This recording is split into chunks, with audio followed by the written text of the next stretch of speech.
4 ఎకరాలు ఉంటే 2 బస్తాలే యూరియా ఇస్తున్నాడు. మా కుటుంబం మొత్తం వచ్చి ఇక్కడ కూర్చున్నాము.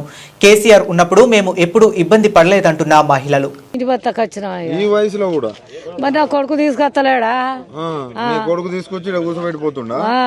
మరి ఎట్లా మరి ఎన్ని రోజుల నుంచి తిరుగుతున్నావు యూరియాకి?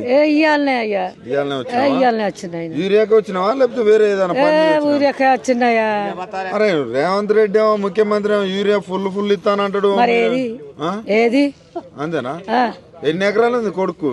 నా కొడుకు 4 ఎకరాలు అంటున్నాయి. మరి 4 ఎకరాల మంది ఇస్తారా? 1-2 బత్తాలు ఇస్తాను. 2 ఇస్తాండు, ఇంకా ఎక్కువ ఇస్తాండయ్యా. మరి ఆ 2 బత్తాలు సరిపోతాయి 4 ఎకరాలు? మరి గదే బాపుతోటి, నాతోటి, అమ్మతోటి, బాపుతోటి, ఆయనతోటి అందరు కుటుంబం మొత్తం వచ్చి ఇక్కడ కూర్చుంటారు. ఇక మరి రాదా?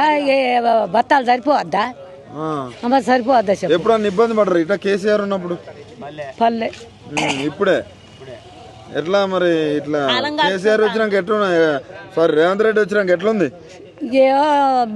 ప్రభుత్వం ఇప్పుడు ఆయన వచ్చింది కదా, ఆయనకున్నాడు, ఆయన చేసిండు, ఈయనకున్నాడు, ఈయన చేస్తాడు.